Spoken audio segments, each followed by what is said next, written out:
The next speaker is Mr. Sanjay Singh. Your time is 12 minutes, Mr. Sanjay Singh. धन्यवाद मान्यवर, आपने budget पर मुझे बोलने का मौका दिया। मैं अपनी बात शुरू करना चाहूँगा। मान्यवर, हमारे कुछ दोस्त जो कभी इधर हुआ करते थे, अब वो उधर चले गए हैं, उनके लिए चंद पंक्तियों से अपनी बात शुरू करूंगा कि कैसा ये हादसा है मेरी जिंदगी के साथ, कैसा ये हादसा है मेरी जिंदगी के साथ, मैं हूं किसी के साथ, मेरा दिल किसी के साथ। तो जो लोग उधर चले गए मान्यवर, उनका दिल हमारे साथ है, भले वो किसी के साथ हो। मान्यवर, इस बजट का बहुत ढोल पीटा जा रहा है कि बड़ा क्रांतिकारी, बड़ा अच्छा बजट, बड़ा विकसित भारत का बजट है। यह बजट क्या है मान्यवर? पूरे देश को पता चलना चाहिए कि भारत माता की सेना रक्षा के लिए जो बजट आता है, उस बजट में कटौती करने का काम किया गया। 9.6% से घटाकर 9.43% किया गया। भारत का अन्नदाता किसान जो अपने खून पसीने से देश को चलाने का काम करता है मान्यवर, उसका बजट, कृषि का बजट 3.2% से 20% से घटाकर 3.15% किया गया। स्वास्थ्य का बजट, हिंदुस्तान 144 करोड़ लोगों का देश है मान्यवर, लेकिन बड़े अफसोस के साथ कहना पड़ रहा है कि स्वास्थ्य का बजट 1.97% से घटाकर 1.85% किया गया। ट्रांसपोर्ट का बजट 11.48% से घटाकर 11.28% किया गया। पेंशन, जहां एक तरफ पुरानी पेंशन की बहाली की मांग हो रही है, लाखों कर्मचारी सड़क पर हैं और मांग करते हैं कि पुरानी पेंशन बहाल किया जाए, इस सरकार ने पेंशन का बजट 5.20% से घटाकर 5.04% करने का काम किया। एनर्जी का बजट 2.10% से घटाकर 1.42% करने का काम किया। वैज्ञानिक विभाग का बजट 0.7% से घटाकर 0.6% करने का काम किया। फूड सब्सिडी का बजट 4.38% से घटाकर 4.25% करने का काम किया। नॉर्थ ईस्ट के विकास का बजट, मणिपुर की तो चर्चा आपने नहीं की, लेकिन नॉर्थ ईस्ट के विकास का बजट आपने 0.13% से घटाकर 0.12% करने का काम किया। सामाजिक कल्याण, जिसमें आपका बिल्कुल यकीन नहीं है, उसका भी बजट आपने घटाया। 1.22% से घटाकर 1.17% करने का काम किया। आपने फर्टिलाइजर का, खाद का बजट 3.88 से घटाकर 3.4% करने का काम किया और फूड सब्सिडी आपने घटाने का काम किया। यह है आपके विकसित भारत के खोखले बजट की सच्चाई। हर वर्ग को आपने चोट पहुंचाने का काम किया मान्यवर। आप कहते हैं आप दुनिया की 5वीं बड़ी अर्थव्यवस्था है, 5वीं बड़ी अर्थव्यवस्था है। अरे ये तो सच्चाई बताइए कि ये 5वीं बड़ी अर्थव्यवस्था किसके लिए है? आपने चंद पूंजीपतियों का 16 लाख करोड़ रुपए माफ किया। ये इस देश की सच्चाई है। आपने 16 लाख करोड़ रुपए पूंजीपतियों का माफ किया। आपने 14 देश के प्रधानमंत्रियों ने जितना कर्जा लिया, उससे दोगुना कर्जा अकेले आपकी सरकार ने लिया। आपने 150 लाख करोड़ रुपए कर्जा लेने का काम किया, देश को कर्ज में डुबाने का काम किया। मान्यवर, मैं बताना चाहता हूं इस सरकार से किन किन वर्गों को उम्मीद थी। इस सरकार से उम्मीद थी देश के अन्नदाता किसानों को कि आप एमएसपी दोगुना करेंगे। आपने एमएसपी दोगुना नहीं की। आपने किसानों की फूड सब्सिडी का काटने का काम किया, फर्टिलाइजर सब्सिडी काटने का काम किया, कृषि क्षेत्र को देने वाले बजट को खत्म करने का काम किया। बेरोजगारों को उम्मीद थी, 10 साल में आपने कहा था मान्यवर 20 करोड़ नौकरियां देंगे। 20 करोड़ नौकरियां आपने नहीं दी। फिर नौजवानों ने कहा नौकरी दो, नौकरी दो। फिर आपने कहा पकौड़ा तल लो, पकौड़ा तल लो, फिर आपने कहा पान की दुकान लगा लो, पान की दुकान लगा लो, फिर आपने कहा 4 साल की नौकरी कर लो सेना में, 4 साल की नौकरी।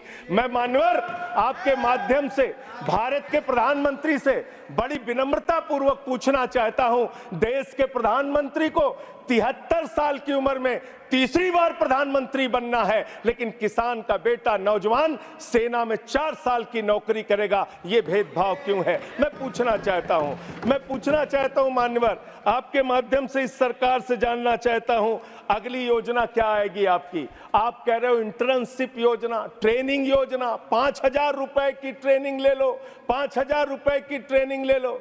मान्यवर 5,000 रुपए की ट्रेनिंग 500 बड़ी कंपनियों में आप देंगे, मुझे भारत की 100 कंपनियां आप बता दीजिए जिसमें एक कंपनी में आप 4,000 ट्रेनी रख सकते हैं।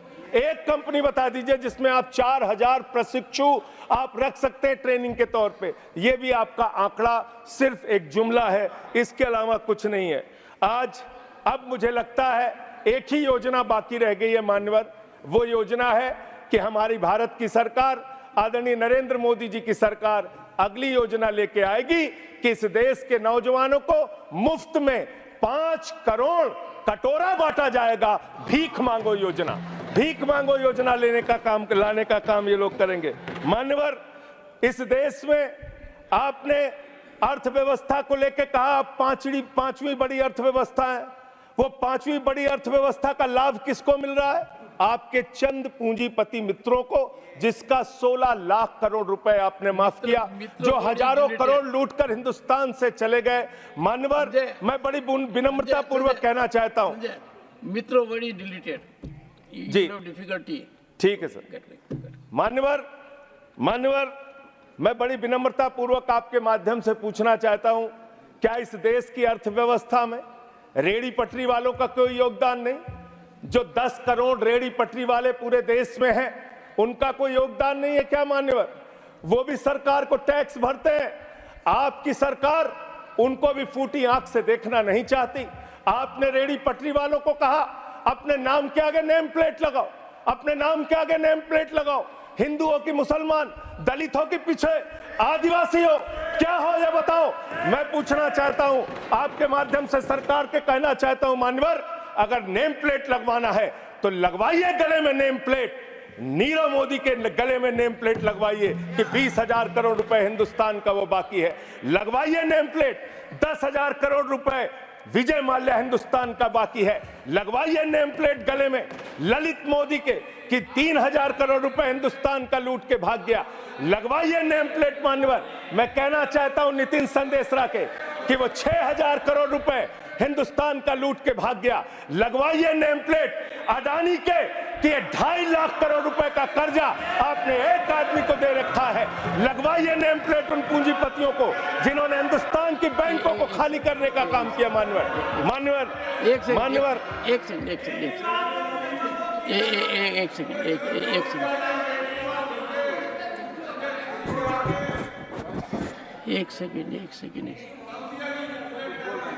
एक second. Honorable member, and you are a senior person. Sanjay ji, you are a senior person.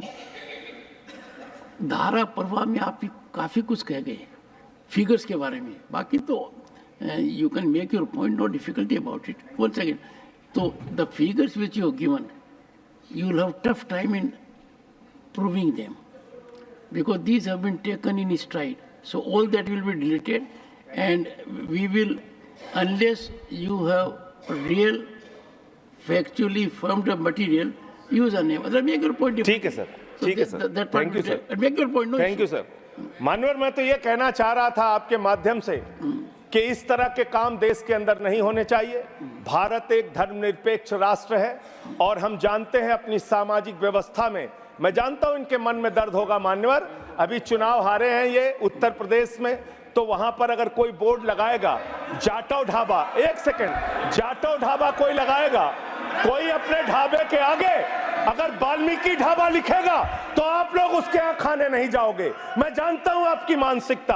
आप वो लोग हैं जिन्होंने भारत के तत्कालीन राष्ट्रपति श्री रामनाथ कोविंद जी को प्रभु श्री राम के मंदिर के शिलान्यास में नहीं बुलाया। आप वो लोग हैं जिन्होंने मौजूदा राष्ट्रपति श्रीमती द्रौपदी मुर्मू जी को राम मंदिर के उद्घाटन में नहीं बुलाया। आप दलितों से, पिछड़ों से, आदिवासियों से, अल्पसंख्यकों से, मुसलमानों से नफरत करने का काम करते हैं। ये आपकी सच्चाई है। इसलिए नेम प्लेट मत लगवाइए। नेम प्लेट लगवाना है तो जिन्होंने देश की बैंकों को लूटा है उनका नेम प्लेट लगवाइए। और मान्यवर, मैं आपसे, आपके माध्यम से इस सरकार से कहना चाहता हूं, इनका बजट पढ़ रहा था मान्यवर, जेलों को भी इन्होंने कम बजट दिया। अरे जेल का बजट तो बढ़ा दीजिए, 300 करोड़ रुपए जेल का बजट बढ़ा दीजिए। अरे अभी हमको जेल में भेजा है, कल तुमको जेल में आना है, तुम सबको जेल में आना है। जेल का बजट बढ़ा दो, जेलों को ठीक कर दो, अगला नंबर तुम्हारा है, तुम्हें जेल में आना है, इसलिए कम से कम जेलों को तो ठीक कर दो, अगला नंबर तुम्हारा।